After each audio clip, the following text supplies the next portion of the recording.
So, we now know what's an obligation and what are the sources of obligation. We now look at, also, we know there's an obligation of what effect does it have on us. Okay?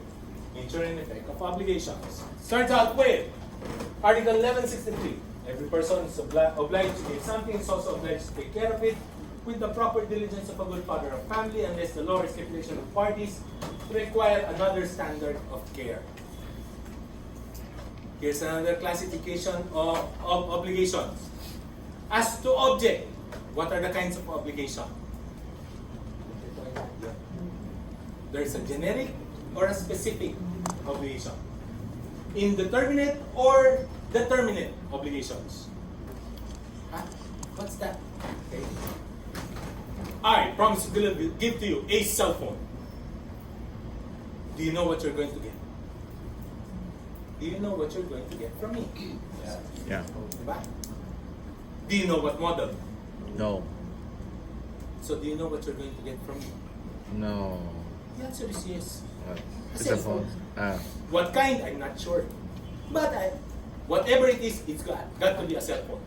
What's the cheapest cell phone that you're aware of? What's the price of the cheapest cell phone that you know of? 4,000? 3,000?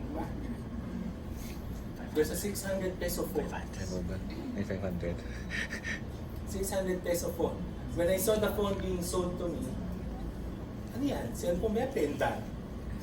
Ganun lang siya kanina. That's small. Analog. Kaya talaga. You have to have very delicate hands to die yan. Okay? Totoo yun. Divisoria. Kaya 168. Nasa 4th floor. Meron doon nagbebenta. 3 models. Okay? 600. Can I give that to you as a cellphone? Yes, wala namang kanong klaseng cellphone eh. Basta ko, bibigyan kita ng cellphone. Palod? Kuha? Determinate on the other hand, I promise to give to you this cell phone. Specific. Diba? Is there a difference? A whole lot. Okay? One example.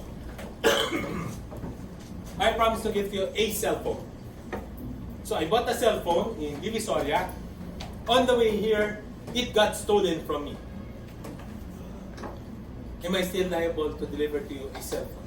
Yes. Wala naman ako pinangako kundi cellphone. Pero ninakaw eh. Pero hindi mo pa dinideliver. Yeah. Ha? But if I promise to deliver to you this specific cellphone at nanakaw sa akin, can I still deliver it to you? Ninakaw sa akin yung cellphone kong ibibigay sa iyo. Sabi ko, I will give to you this cellphone. Wala na. Ninakaw. May bibigay ko pa ba sa iyo? No. Big difference. Kalod? Kuha? That is 3. Now it tells you. That article talks about what degree of diligence is necessary in order to take care of the thing. Again, remember yung sabi sa inyo, I promise to give to you this specific cellphone. Diba? Pwede ko ihataw sa pader? Why not? Nothing good for it. Because under the law, I'm required to exercise diligence required by law or stipulation or diligence of a good father of a family. Right? I promise to deliver to you a cellphone. Tapos ibinato ko sa pader yung cellphone. Am I liable for negligence? For fault? No. Bakit? Bakit mo hinampas yung phone mo? Hindi, yun yung phone mo. Hindi, excuse me. You promised to deliver to me a cellphone. Diba? Mali ko kung yun yung cellphone. Bigyan mo yung cellphone. Generic. Right? Kuha? So, here, what is the diligence required? The problem with Article 1163 is it tends to mislead you. The question is, what diligence is required from you? Okay? What is the diligence required from you if you are to deliver a thing to a creditor? What's the answer? What diligence are you required to exercise? What does the law says? Diba? What diligence is required from you if you are to deliver something? Huh? You're using what kind of diligence? The law says what kind of what does the law say? Is the diligence required from you if you are to deliver something, a specific thing? First reaction is diligence of a good father of a family. Why? Because it's the first one. Actually, it's misleading. Why? The ranking of the law, well, you must look first at the stipulation. Was there stipulation between the parties? Okay? Was there a law that requires a different kind of diligence? Only if the answer is no, with diligence of a good father of a family. Diba? Followed? Stipulation. What's an example of stipulation? Ladies, for those who are going to get married, when you get married, dapat hindi, for those who will get married, when you get married, it is very likely that your mother will loan you some of her jewelry for your wedding. Why? There's a tradition. I don't know if your parents will follow the tradition, but there's usually a ritual that says, a tradition that says the bride must always wear something borrowed, something bought, something borrowed, something new, something old. Okay? That's the ano. More often than not, the borrowed and old is jewelry from the parents. So your mother will give you either your necklace, your earrings, your necklace, a ring. No, the ring, they will not give you a ring. Why? Because you're going to get your wedding ring. Okay? So most likely it is necklace or pendant. Necklace or earrings. Okay? Now, pag pinahiram sa'yo ng nanay mo yung jewelry, what's your obligation, ladies? What's your obligation? Do you use it? No. Your first obligation is after the wedding return. Pinahiram lang sa yun. Diba? But under this article, because you are to return it, you have to take care of it with the diligence required by law. What law?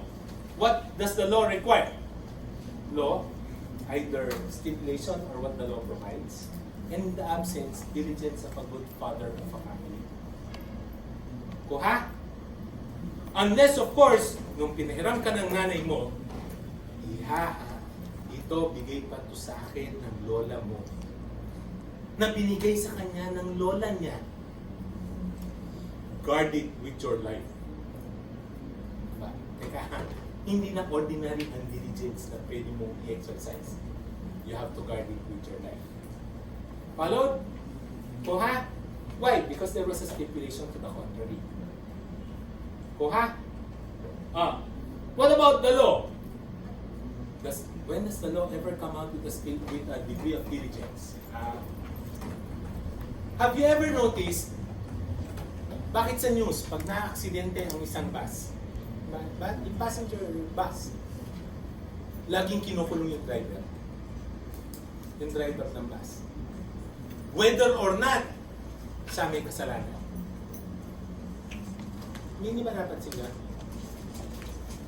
Yung bus na bumabiyahe papuntang Baguio, biglang sinalubong ng cargo truck, binangga, may namatay sa bus. Laging kulong yung driver. Did you notice that? Driver pa ng bus. Wala namang kasalanan yung bus driver eh. Ang nag-cut ay yung cargo. Bakit pati yung bus driver ng bus ikukulong? Okay? Because of the law. The law under the law of common carriers prescribes that drivers of public utility exercise not only ordinary diligence but extraordinary diligence because you are holding in your hands the lives of your passenger. The law makes that distinction. Parang yung ownership of guns. Take note, ownership of guns is a privilege. It's not a right. Okay? Because it is a privilege, the law prescribes that if you own a gun, pag nakasakit yan, whether or not ikaw ang gumamit, you're liable. You're liable. Why? Eh, ikaw ang may-ari. Dapat you should have taken better care of your gun, your weapon. Followed? Oh, only in the absence of stipulation or law will diligence of the good father of a family take effect. Please note, the proper phrasing is diligence of a good father of a family. Hindi good diligence of a father of a family. Hindi diligence of a father of a good family. It's diligence of a good father of a family. Followed? Followed? These are one of those instances na a change in placement of word means the difference between a right or wrong answer. So be very careful. 64. Ito. Okay? Creditor has rights to the fruits of the thing from the time the obligation to deliver it arises. However, he shall acquire no real rights over it until the same shall have been delivered to him. We look at fruits first. What's fruits? What are fruits? What are fruits? What are fruits? Produce of the things to be delivered. Can you? I can't exactly explain, but I'll just give an example. For example, if a pig like made piglets, so the piglets are Diba? fruits. What are fruits? Yun yun. Product of the thing to be delivered. Oh, yeah. Diba? Pig, piglet. Cat, kittens, dog, puppies. Diba? Tree, fruit. Right? Produce of an object are called fruits. Under the law, it makes three different kinds of distinctions. Okay? One, natural fruit, that which naturally occurs. Mas spontaneous products of the soil, the young, and other products of animals. Diba? Cow, milk. Diba? Cow, milk. Eggs, chicken eggs. Right? Oh, natural fruits. It just happens. Okay, it just happens. Dogs, puppies. Question.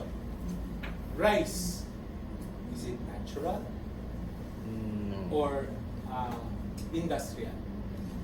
Industrial feeling. What's industrial? Industrial are those produced by land of any kind through cultivation or labor. Actually, the definition is archaic because it is no longer by land. Those which are produced with intervention of human hands. Okay? The definition of industrial fruits are fruits produced with intervention of human hands. Okay? Example. Have you seen puppies, dogs? Natural? Industrial? Natural. Claro. Have you ever seen a dog with papers? Have you ever seen dogs with papers? What's a dog with papers? It has a certificate that delineates its heritage. Ito ang lolo't lola niya. Ito ang naging anak ng lolo't lola. Ito ang eliminate namin dito. Ito ang eliminate doon. Doon sa mga yan, ito mga nag-champion sa dog show. Ito ang ito ang iyong tuta. Diba? We hereby certify na itong asong to ay registered sa Philippine Canine Association as being the same dog represented here. Meron ba nun? You'd be surprised. There are dogs like that. Question. Natural fruits or industrial? Industrial. Wait. Industrial, right? Ang tawag dyan, industrial niya. Bakit? Sinelect mo na, binread mo na siya specifically for that purpose. Diba? Natural, spontaneous. Nabuntis. Aspin. Ang aspin, yan, natural fruits yan. Diba? Bakit? Nabuntis yung aso ko nang hindi ko alam kung sino. Diba? Naglabas ng aso, hindi ko rin alam kung anong breed. Aspin. Right? Kuha? Oh, that's natural. However, if it is bred specifically, parang yan, What's the most expensive rose in the world?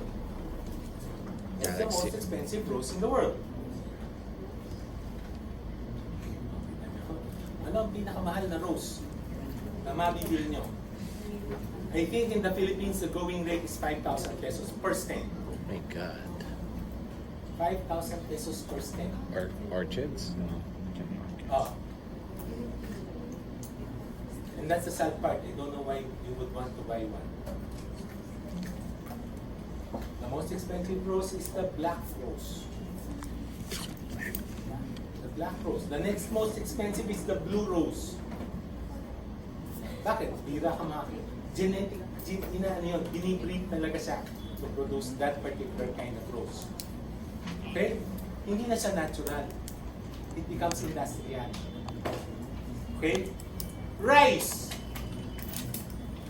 Rice. Is it natural? Industrial. Industrial. Ha? Industrial. Industrial yan. Bakit? Talaga naman, nakabuo pa yan.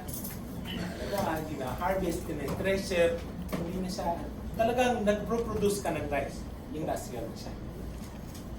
Followed? Oh. And then of course, there is the third kind, which is civil fruits. What are civil fruits? These are by no means fruits except under the eyes of the law. Example. After you graduate, I would assume you will look for a job. But you're going to work. Start looking for job, for work. What will you do with your first paycheck? What will you do when you get your first paycheck? Buy something. Look at it. Huh? Look at it. Kaya nga, after that, what will you do with it? Save. Deposit in a bank. What else? That's Wow. it. That's it. That's it. That's it. La. Spend it. Unsolicited advice. Give it to your parent. As soon as you get it, when you get home, you make a ceremony out of it. Ma, Dad, my first paycheck, sa inyo. Kahit man lang ho, konting pambayad sa utang ko sa inyo. Ma, that's my first paycheck. Ibabalik rin naman sa inyo ng nanay at tatay ko. At least gumawa ka na ng pogi po. Magpagandang, magpakitang hilas ka na. Bakit? Why? Even if they say, uy, thank you, hindi binalik sa'yo. The next day, when you go back to work, ma, Dad, wala pa po akong pera eh. Kasi nasa yung cellphone ko, hingi po na allowance. Binigyan ka naman nun eh. Diba? So you lose nothing and gain a lot with that gesture. Diba? See, ang parents mo ngayon, ay naku, proud na proud ka mo, binigay sa amin. Diba? Pero actually, alam mo, babalik rin naman sa iyo. Diba? So anyway, question, what's your salary? What's the salary? Essentially, that's your fruits. Diba? That's the fruit of your labor, right? Fruit, civil. So, that's the civil fruit. By no means are you supposed to produce money on your own, either by cultivation or, diba? But, as far as the law is concerned, that's a fruit. Condos. What's the fruit of condos? Accommodation. Accommodation. Rent. Diba? Rent. If you lease it out, it earns money, that's a fruit. If you live on it, it's called a debt investment.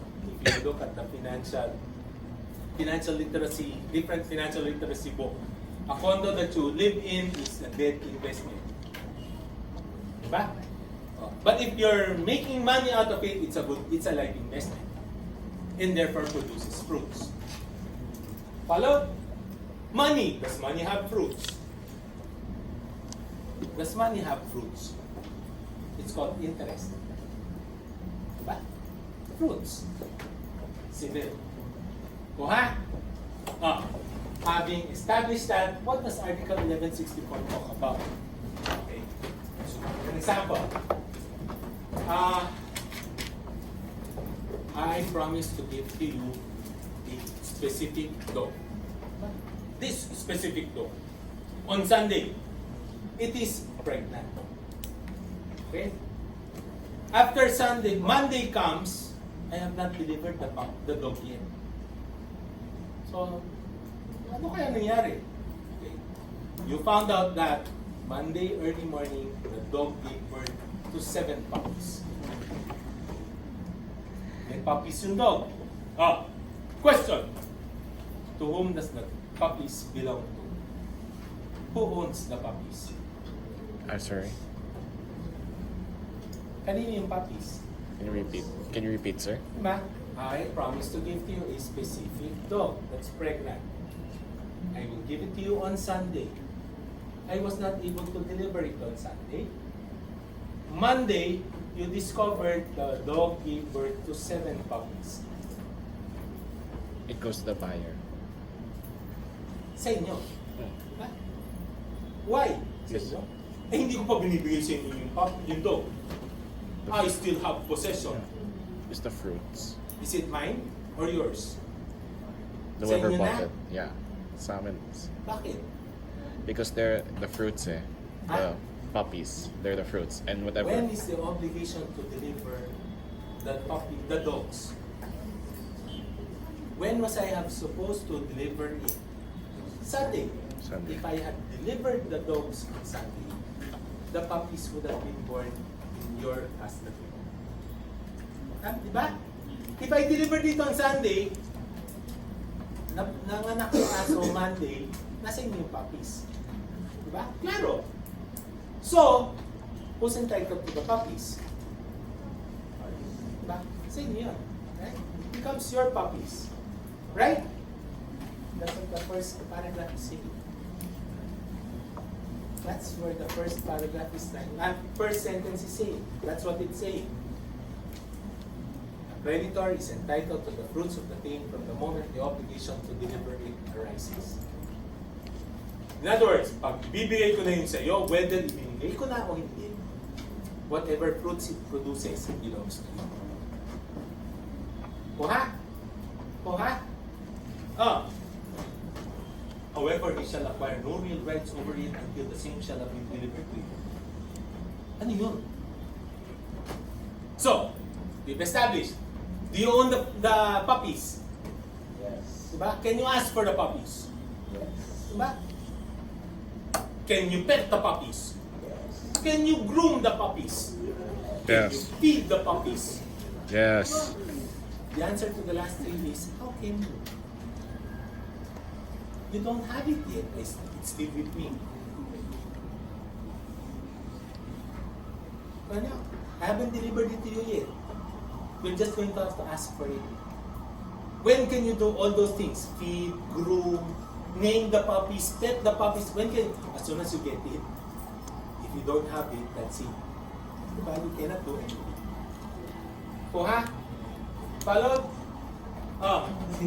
So, please note, again dyan, personal rights. Okay, rights over the fruit can be personal or real. Personal is right to demand. That's all that you can do, right to ask for the fruits. All other rights pertaining to ownership is called a real right. The right to enjoy ownership of the item. Kuha? Kuha? Followed? Dad said, I will give to you the car after you graduate from college. Diba? Question, do you have a personal right for the car? Only after you graduate. Diba? Only after you graduate. So, you graduated. Can you drive the car? Can you drive the car already? No. Why? In the first place, your father hasn't given you the keys yet. Diba? Can you ask for the keys? Yes. When can you drive the car? When your father gives you the keys. Followed? Why? When your father gives you your key, now you have real rights over the car. Before your father gives you the key, it's only a personal right. Dad, give me the car. It's my car. Give me the car. Followed? You can imagine, di ba? You can say, oh! Pero hanggat wala sa iyong susi, you do not acquire any real right. Follow? Kuha? Ah. Question. Rights over the fruits. Fruits, wants. Isa pang example. Okay. I sold to you an orchard. Diba? I sold you an orchard to be delivered tomorrow. Okay? Tomorrow, hinahanap mo kung hindi mo makita ako. Okay? Thursday, nakita mo ko. O sa sige, pwede mo na. Ito na yung orchard. Diba? Pero, ginawa ko pala tomorrow, pina-harvest ko lahat yung fruits. Diba? Kasi iuwi ko yung mga fruits ng orchard. Pwede kong iuwi? Can I bring it home? No. Answer no. Pina-harvest mo ng Wednesday. That's mine already. Diba? So yun na yun eh. Pwede kong iuwi? Hindi. Iwan yan. That's my fruit. Had I harvested it yesterday, that's still mine. Diba? But when the obligation to deliver it arises, everything that's there goes to you. Question, pwede mo na bang kainin yung fruits? Hindi pa, hanggang hindi mo nakukuha yung fruits. Hello? So that is fruits. Fruits once, fruits twice. Twice. So, 65. Okay, what is to be okay. These are instances where debtor fails to deliver. Diba? Okay, 65 says, when what's to be delivered is a terminating the creditor in addition to the rights granted to him by 1170, it is the right to ask for damages, may compel debtor to make delivery. Okay? Remember, di ba sabi sa inyo, there's very little difference between you and your family dynamics and law. Okay? So, what happens? A, promise to deliver to B. A specific cell phone. Specific cell phone. On due date, A said, no, I don't want to deliver. Yoko, I changed my mind. I lied. What's the remedy of B? What should B do? What should B do?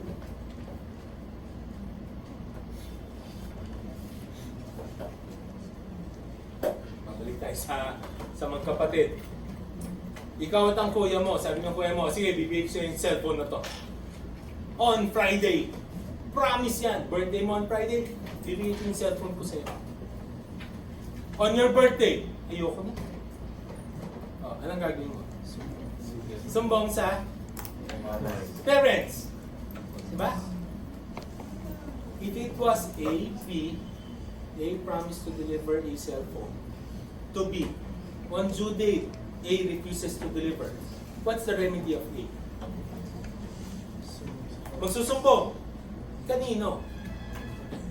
You go to court. You go to court. You sue for the obligation.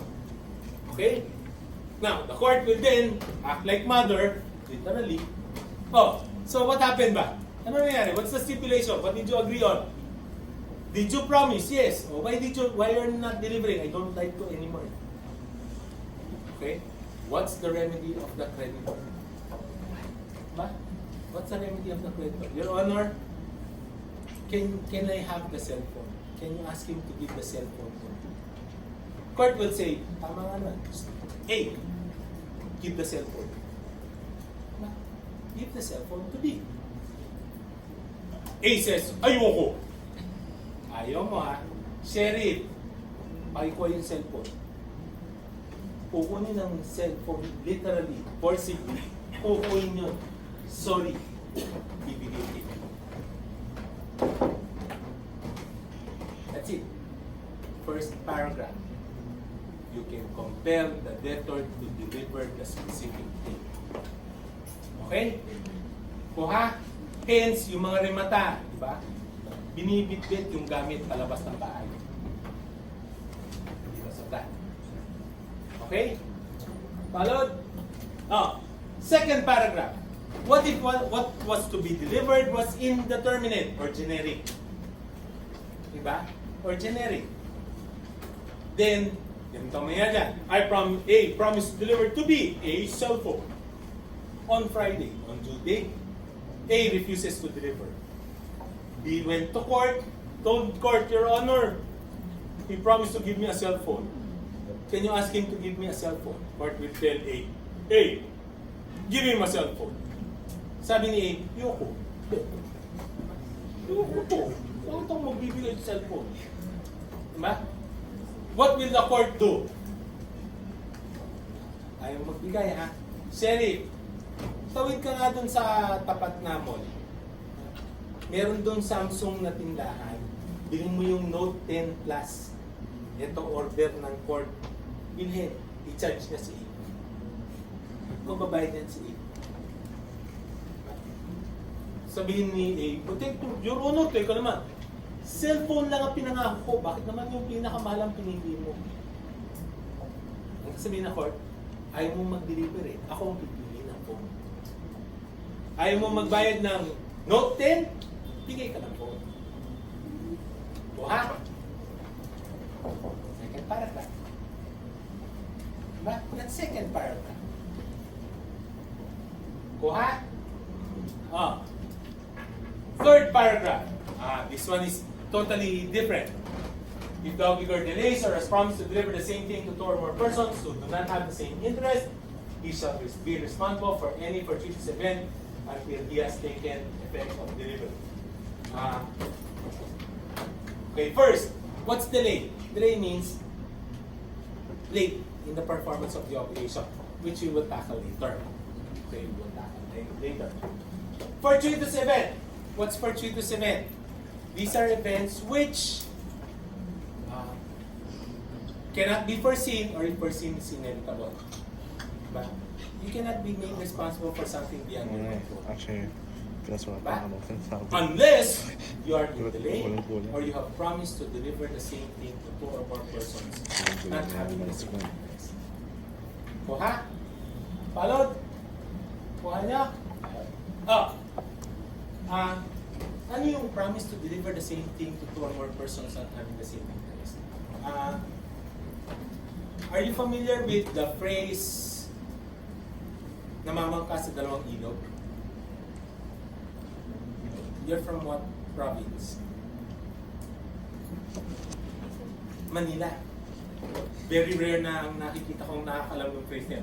Namamangka sa dalawang ilog. You should ask your parents to teach you some of these things. Diba? Namamangka sa dalawang ilog. What does it mean? Guy, may girlfriend, at may girlfriend. I have promised to deliver my love to two or more persons not having the same interest. But dalawa girlfriend ko eh. Isn't their interest the same? To be, so that I am their boyfriend? Yes, but the boyfriend is exclusive. It cannot exist side by side. Kuha? I promise to deliver, what's an example? I have a dog. Crush ng dalawa, gustong-gusto ng dalawang crush ko. Ipinanganga ako kung ibigay to both of them. Pwede ko bang ibigay sa kanilang dalawa? One, only if they agree. If they don't, then they don't have the same interest. Kuha? Kung halimbawa, I promise to deliver this to husband and wife. I promise to deliver it to two or more persons. But because they're husband and wife, they have the same interest. Kuha? Followed? So, if I promise to deliver, so, crush A, I will give to you this dog later. Nakita ko si crush B, mas crush ko to, I promise to give to you this dog. Diba? So, two girls are now very grateful to this debtor. The dog. All of a sudden, nakakawala si dog. Nasagasaan ni Arrow Chape. Patay si dog. Is the guy liable to A and B? Yes. Why? He has promised to deliver the same thing to two or more persons. So he shall be responsible even for fortuitous event. Wala siyang kasalanan sa pagkawala. Ang kasalanan niya, pinangako mo sa dalawang tao at the same time. Kuha? Kuha? Followed? Oh. Question. 65. 65. 65. 65 once. 65 twice. 65 thrice. 66. Ito, mabilis to. Obligation to give a determined thing includes that of delivering all its accessions and accessories, even though it may not have been agreed upon. What's that? Simple lang yan. The only thing that okay, I promise to sell to you a brand new car for $500,000. So ikaw nag-research. Uy, the brand new car is supposed to be 1.5 million. Binibenta ng $500,000. If you had the money, will you buy the car? If you had the money, will you buy the car? Diba? 1/3 the price. Will you buy? Yes. You bought the car. After you bought the car, what's your what will be your first act? To check it? Hindi. Ang una mong sasabihin is, nasa ng susi. Diba? After natin magtima, give me the keys. I am now the proud owner of a car. Okay. I then tell you, the key is another thing altogether. To get the key, you have to pay 1,000,000 pesos. Pwede? Pwede yun? Diba? Okay. Answer, no. Because of 1166. Diba? When you sell a specific item, and you are supposed to give a determinate thing, it does not only cover the thing itself, but all its accessions and accessories. Okay? It includes the key. Hindi pwedeng, hindi kasama ang susi. Bakit? Accessory siya. Please note, the only confusion that you might have here is your definition of accessories. What's an accessory? In most cases, your answer will be, yan yung mga stereo, yung mags, those are accessories, di ba? Yung cover, diba? Mga flaps, fog lamps, no? Those are accessions. Accessories are those which are necessary for the operation of the object. So in a car, the keys, those are accessions. Those are accessories. The jack, oil, fuel, okay? Those are all accessories. Because without which, the car is useless. Okay? Accessories, yun ang mga pampabongga. Accessions, yun yung pambongga. Diba? So, white side mo. Tinag nyo. Dineck out nyo. Speakers na pag pinatugtog nyo, tayo ang mga buhok nyo. Accessories, accession ang tawag doon. Diba? Please note, some accessions before are now accessories. It changes. Example, during night time. Pag bumili ka ng kotse, aircon is an accession. It's not an accessory. Diba? Pag bumili ka ng kotse, you have to pay extra for the aircon. Okay? You have to pay extra for stereos. During that time, radio lang yan. AM. Yun lang ang kasama. Ngayon, they are all accessories. Wala kang mabibiling kotse ngayon na walang aircon. Wala kang mabibiling kotse ngayon na walang radyo. Okay? Followed? Ha? 67. This time, we now talk about service. Kanina, pinag-usapan natin, what if the debtor fails to give what he is supposed to give? Now, 1167 talks about what if the debtor fails to do what he's supposed to do. Okay? Starts out with, person obliges to do something, fails to do it, same shall be executed at his cost. Second paragraph, if the same rule shall be observed, if he does do it in contravention of the tenor of the obligation. Finally, furthermore, it may be decreed what has been poorly done, be undone. The first paragraph, 1167. What's a good example? Okay? A. Promise to paint your room for your birthday next week. A. Promise to paint your room for your birthday next week. Okay, clear. Okay? On due date, he refuses to paint the room. He refuses to paint the room. Question, can you sue A? Yes. Can you sue A? Yes. For his obligation? Yes.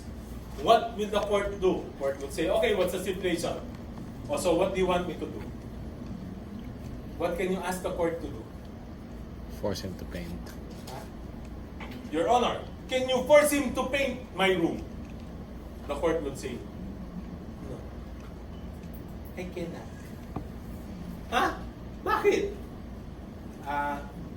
The Constitution has prohibited involuntary servitude. Remember, in the Constitution, because before slavery was allowed, virtual slavery. Why? Because yung kasama system na the farmers were particularly, they were like slaves to the landlord. That has been prohibited by the Constitution. No person can be forced to do something he does not want to do. Okay? That is tantamount to slavery. So the court will tell you, sorry, I can't do that. Eh bakit yung to give, pwede mong puwersahin? No, I can get possession of the thing. I cannot force him to give to you, but I will get the thing from him. O ha? That's the difference between thing and service. Service is, you're gonna ask him to do something he does not want to do. That's called slavery. Can I coerce him to do something he does not want to do? Yes. How? So, first paragraph says, if he fails to do it, same shall be executed in his cause. Sheriff, pakitawag nga si Don Amorsolo. Do you know who Don Amorsolo is? You don't know who Don Amorsolo? The one who painted the Spoliarium, the mural in the National Museum. Diba? Amorsolo. Hence, Amorsolo Street in Makati. Okay? He's a great national artist. Diba? Called Don Amorsolo. Is he still alive? Don Amorsolo, yes. Don Amorsolo is Donato Amorsolo, which is the great-grandson of the famous painter. Diba? But Don Amorsolo is a very expensive painter. Okay? Called Don Amorsolo. Tell Don, I want him to paint your room. Diba? If you were A who promised, well, you're no, wait. Sobra naman. Bakit naman kung si Don Amorsolo pagpipinturahan nyo? Ay, national artist yan. Diba? Ano pakialam mo? Diba? Ayaw mong pinturahan eh. Same case as indeterminate thing. Diba? Indeterminate thing, ayaw mong magbigay, ako ang pipili kung anong bibili. Ito, ako pipili sino magpipaint. Diba? Oh. So ang answer doon, biglang sasabihin niya, Your Honor, that's okay, wag na. Pipinturahan ka na. Pipinturahan ko na. Okay na, ako na magpipintura. Yun pala eh. Sige, pinturahan mo. Okay. Klaro tayo sa one. Diba? On due date, pagdating mo, pininturahan nga yung kwarto mo using watercolor. Using watercolor. Papayag ka ba? Kaya ka ba na pininturahan yung kwarto ng watercolor? Diba? Hindi to art project. Kwarto ko to. Done in contravention of the tenor of the obligation. Kuha? So, anong gagawin ni Court? Nanunutil ka ha? Sheriff, tawagin niyo si Don. Nandiyan pa ba si Don? Diba? Kuha? It can be, the same rule shall be observed if it was done in contravention of the tenor. Oh. Sabi niya, Your Honor, wait! Kayo naman, Pinapractice ko lang ang color scheme. Diba? Kaya watercolor para mabilis burahin. Binubolong pa ako. Sige, tuloy, pinturahan mo. Oh. So, at the end of due date, you went back to your room and you see it was all painted in black. Oh. Puro black ang pinintura niya sa pader. Question, what's your remedy? Well, unless you are gothic or gothic street, diba? Most likely you will complain, Your Honor, pininturahan na itim. Diba? Ang aking kwarto. The court will say, pa-recolor. Tanggalin lahat yung black color, i-repaint ulit. Be charged si debtor. Ha? So, there are 3 remedies in services. 1, it can be done at the expense of the debtor, or if the debtor contravenes the tenor of the obligation, it can be undone. Diba? Finally, that which has been poorly done can be undone. Palpak ang pagkagawa. Okay? Okay, followed? Oh, then, 1168. 1168 says, obligation that consists in not doing, and the obligor does what he was not supposed to do, then it can be undone at his expense. Ha? Ano yun? Anyway, ang storya is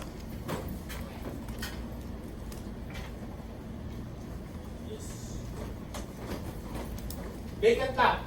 Okay, may building, may bahay doon. May bintana. May nagpagawa ng building dito. Kapagawa ng building.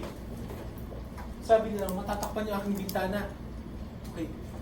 You enter into the contract with the owner.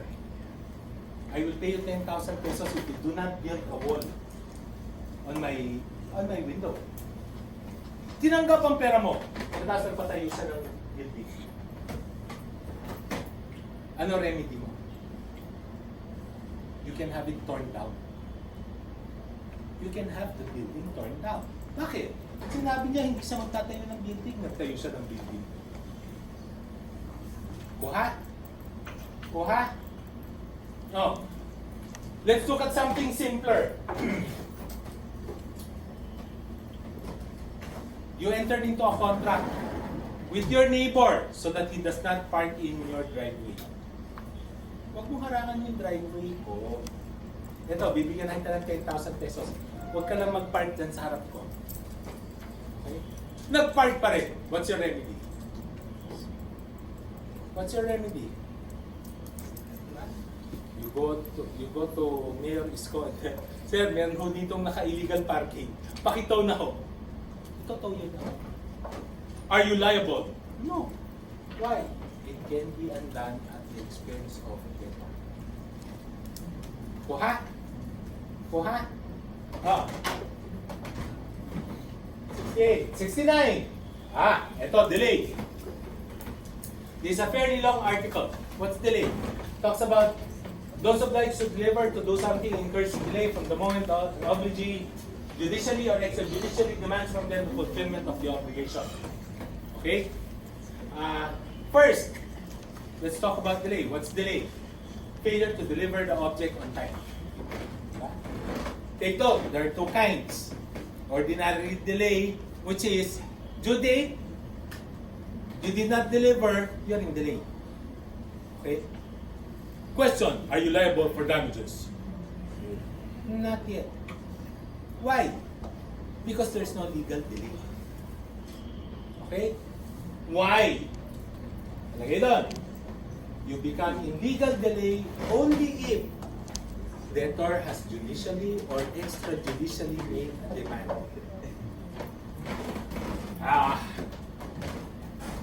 General rule, no demand, no delay. If you did not ask for it, he's not legally in delay. Example,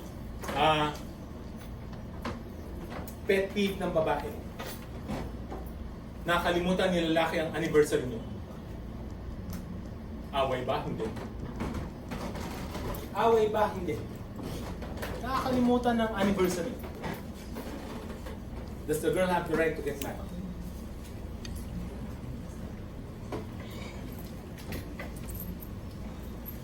Yes, no. Parang nako kayo. Oh, yes, no. Your friend told you, I'm gonna give to you my Oblicon book. May notes na dyan. May notes na dyan.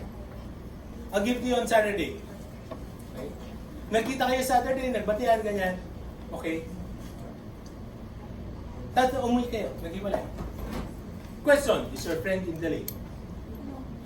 Ordinary, yes, because he promised to deliver it on Monday. Question, pwede mo na ba siyang awayin? No, why not? Wala. Hinihingi mo ba? Hindi.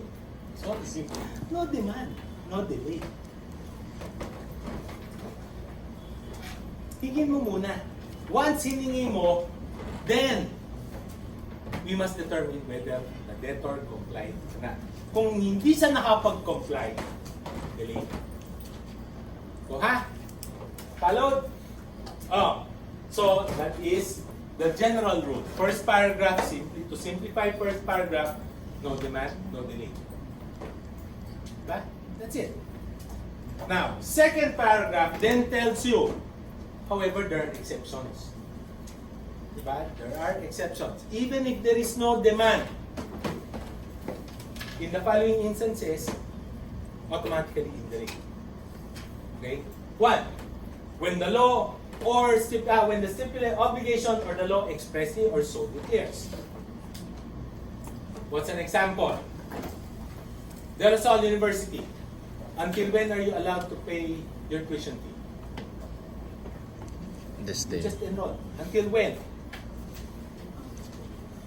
Friday? Ha? Until Friday? Ano? Well, ang kanlubang until Friday dahil an-extend. Diba? Oh, I think pati yata kayo. Extended kayo until Friday. You can pay tuition fee until Friday. Afterwards,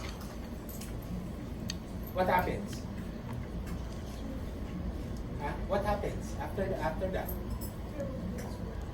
Tatanggalin kayo sa klase mo. Why? Hindi kayo nagbayad ng tuition fee, hindi kayo enrolled. Does the SAL have to make a demand? No. Kailangan ba ang habulin ka? Oy, bayad ka ng tuition fee. No, because you look at the contract that you signed without need of demand. Hindi ka kailangan habulin ng lasal. Ikaw magbayad. Kung hindi, tatanggalin ka namin sa klase. Followed, obligation expressly declares. Okay? Law. When the law says, okay, income tax. You pay your taxes on or before the 15th day of the 5th month of the close, following the close of a taxable year. You always vote on or before April 15. May set na date. Kailangan pa bang hinga ng demand ng gobyerno? Hindi. Bayad ka. As soon as you become late, you are guilty of legal delay. Because the law says so. Kuha? Kuha? Okay? Number 2, ito mahaba. When from the nature or circumstances of the obligation, it appears that the designation of the times when the thing is to be delivered or the service to be rendered was a controlling motive for the establishment of the contract. Haba naman yan. Pansun namin may memorize yan. Simplify. When time is of the essence. When time is of the essence. Ika nga, example, you're getting married. Nagpagawa ka ng gown. Wedding gown. Sabi sa kanya, ikakasal ako on this day. I have to have it 5 days before that, the wedding day. Okay? Hindi siya nag-deliver. Matapos na wedding mo. Question, is the couturier in the lane? Is the couturier in the lane? Can the couturier say, hindi mo ako pinaalalahanan? Hindi ko fault. No demand, no delay. Pwede? Answer, no. Alam mo may kakasal ako. Ano? Iusog ko kasal para sa ikaw. Diba? Time is of the essence. Kuha? Kuha? What's another example? You have an exam in math, in your math class tomorrow at 10 o'clock in the morning. wala kang calculator. Sabi sa friend mo, meron ng calculator. O sige, kailan ba exam mo? Alas 10. O sige, meron siyang calculator. Okay. 12 o'clock noon, tomorrow. Ito na yung kaibigan mo. Ito na ang calculator. Nasa isa niya, para saan pa? Tapos na yung exam eh. Oh, hindi mo ko sinabihan. Sinabi sa'yo kung anong oras ang aking test. Diba? I don't have to give you a demand. You're in delay. Kuha? Kuha? Time is of the essence. Okay? And then finally, when demand is useless. Ha? When is demand useless? Okay? I promise to give you a specific dog. Nabitawan ko nasa gasaan sa Taft Avenue. Patay si dog. Question, you still have to demand the dog from me? You still have to demand the dog from me? The answer is no. Why? Even if you do demand, I cannot deliver. Demand is useless. Kuha? Kuha? Those are the 3 exceptions. Okay. What about reciprocal obligations? Sabi dyan, in reciprocal obligation, neither parties incur in delay, the other cannot comply or is not ready to comply in a proper manner, which is what is incumbent upon him. What does that mean? Husband. Husband. Met wife. They had dinner. Went home. Oh. Anniversary pala nila. Nakalimutan nila. Question. Who's negligent? Pwede bang mag-awayin ni wife si husband? Say, you forgot our anniversary. Pwede ba? Why not? Why not? Ha? Because they both forgot.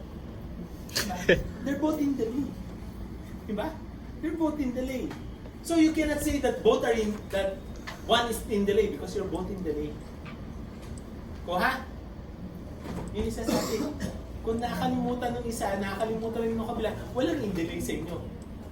Right, pareho kayo nakalimut eh. Palod. However, nakakalimutan ni girl, nakakalimutan ni guy.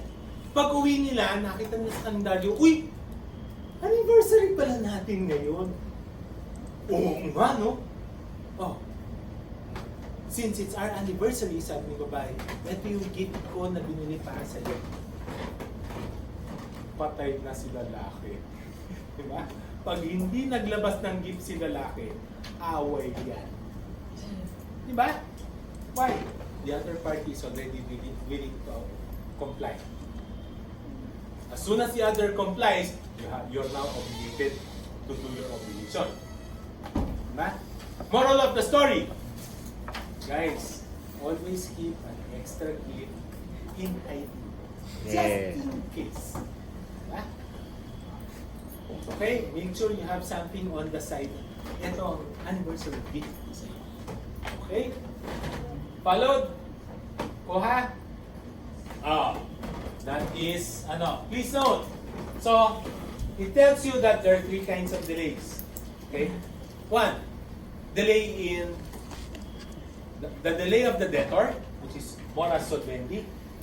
Debtor is in delay to comply with his obligation. There is mora accipiendi, delay of the creditor to accept payment. Meron bang creditor na nagre-refuse ng payment? Wala man. The answer is yes. Please note, for those who are renting condominiums, there is a provision under the Rent Control Act that a tenant of a unit or an apartment cannot be ejected from the premises before the contract has passed, before the contract has finished, unless they fail to pay 3 consecutive monthly rentals. So, kung gusto kang paalisin ng landlord mo, gagawin lang ng landlord, magtatago yan for 3 months. Para hindi ka makapagbayad ng 3 consecutive months. And then, he will file an action for ejectment, telling the court, Your Honor, he has not paid me 3 consecutive months. Therefore, I would like him ejected from the premises. Okay? More accidentally. Bakit? Pinagtaguan ka. Pinagtaguan ka. Kuha? Followed? Very good. And then, of course, yung compensation mo rin. Kaya kayo nakalimot, yung delay yung kabila, cancel, you compensate. Followed?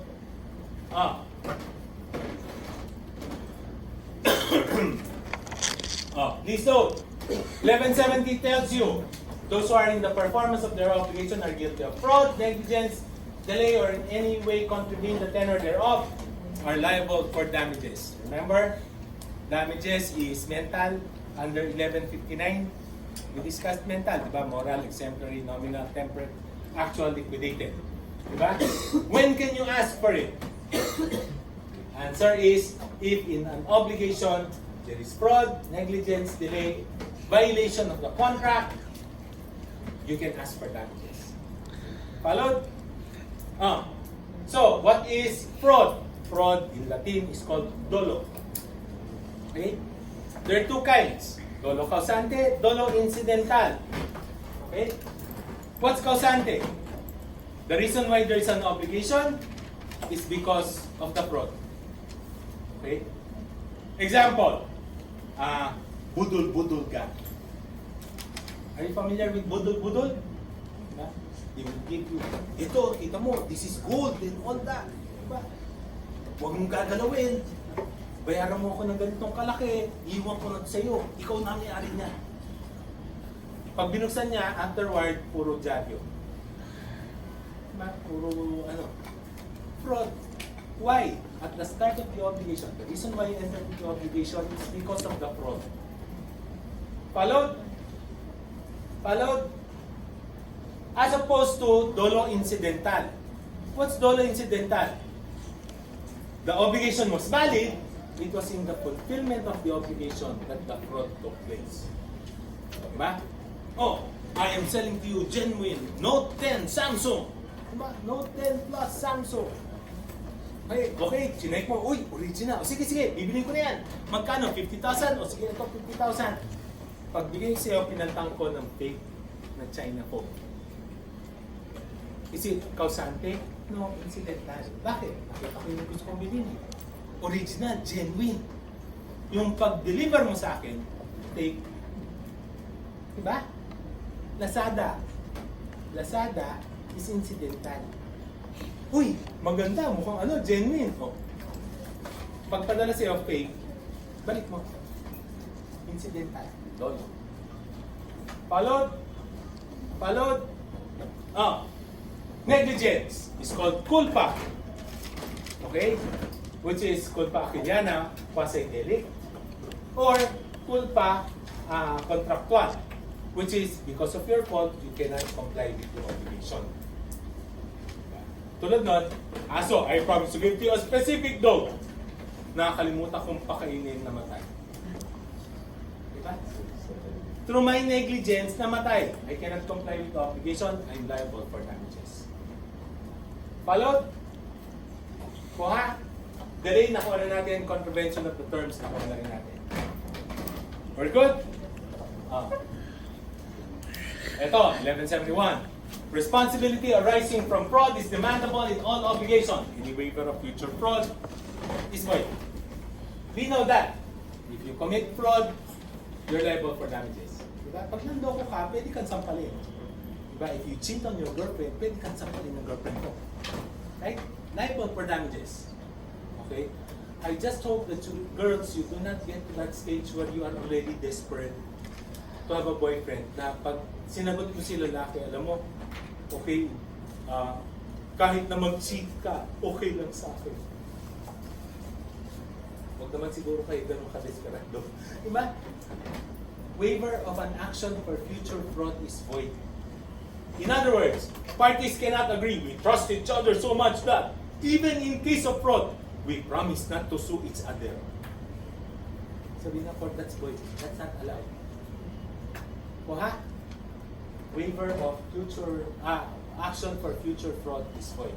You cannot forgive something for the sin he is about to do. He has to commit the sin first, then you can forgive. Kuha? Kuha? That's fraud. Negligence, responsibility arising from negligence in the performance of every kind of obligation, is also demandable. It's also demandable. In other words, anybody who is guilty of negligence is liable for damages. However, it may be regulated by court. It may be regulated by court. Example, you left your pet horse in Taal during the eruption. Lumingkas ka, naiwan yung kabayo mo. Okay? Here comes a farmer, a fisherman, na nakita yung kabayo mo. Uy, kabayo ni ano ito yung kaibigan ko. Isinakay na sa bangka niya in the hope na madadala niya sa kabilang, sa safety zone. Nakakita na ba kayo gano'ng kalaki ang kabayo, gano'ng kalaki ang bangka? So inevitably, when the boat reached the middle of Taal Lake, tumaob, patay si kabayo. Ba? Negligent? Yes. Kailan ka ba naman nakita ng nagsakay ng kabayo sa bangka? Diba? So negligent. Is he liable? Yes. How much will he be liable for? Most likely the court will say, siguro mga 100, 200 pesos. Ha? Bakit ganun? Bakit? As far as you're concerned, patay na yung kabayo. Hindi mo naman masave yung kabayo eh. Ito at least nag-attempt siya mag-save. He should not be held liable to too much. Followed? Followed?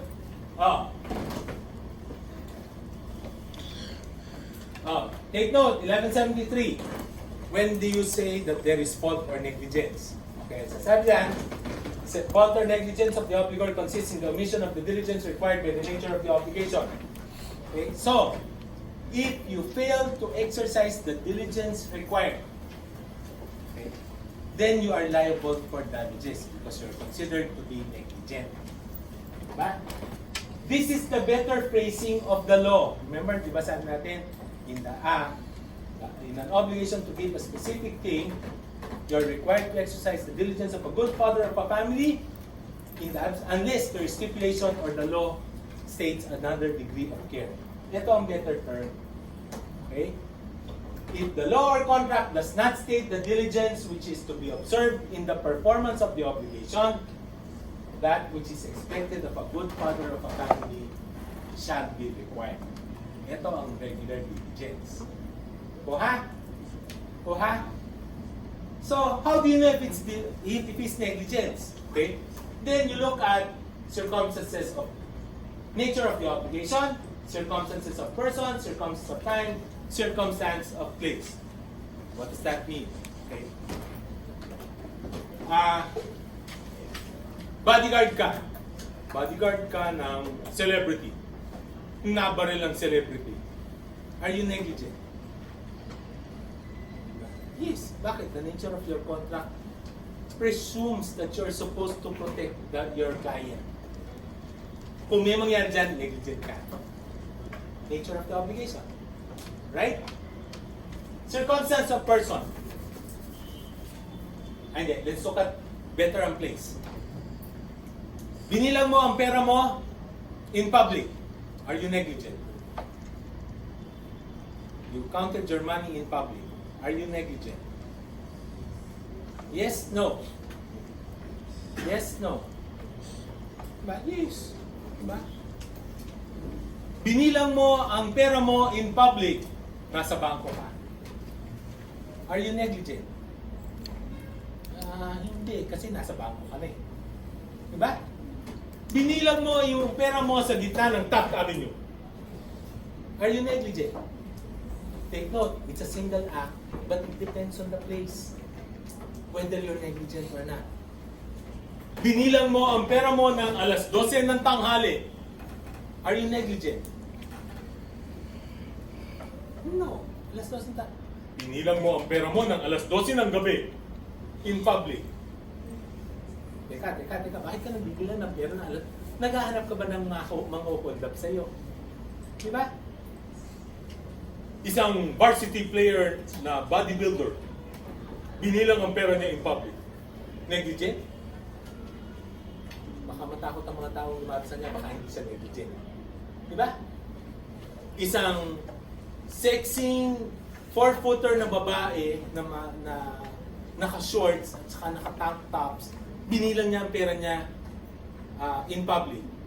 Baka lalo ka ma-hold back. Hindi dahil sa nagbibilang ka ng pera, kundi dahil sa suot mo. Diba? The fact na you're already attracting attention, nagbibilang ka pa ng pera doon. Naghahanap ka talaga na ma-hold back ka. See? Kuha? It depends on the circumstances, time, person, place, to determine whether or not you're negligent. Kuha? Followed?